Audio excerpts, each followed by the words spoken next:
ভালোই পূর্ব বর্ধমানের খেপি মাছ চাউল, খেপি মাছ চাউল, খেপি মাছ চাউল,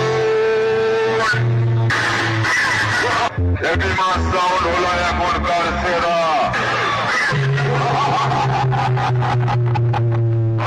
আমার বক্সের সামনে এসে সবগুলোকে সঙ্গে নিয়ে আসবি। উড়ন্ত বেঁচে ছড়ে বক্সের সামনে ঘুরিয়ে দেব। হেভি মাছ চাউলের ভক্ত যারা কম্পিটিশনের মাঝে তোকে শেষ করবে তারা। আমি হেভি মাছ চাউল রক্তের বন্যা বইয়ে দেব। আরে তুফান আমাকে দেখে ভয় পায়, আমার ভক্তের পেটের ধরে মনে থাকে তোদের মতো মাইক বানা হাঁটু গেলে ক্ষমা চায়, বলে ছেড়ে দে মার পারছি না। আরে সব সালাকে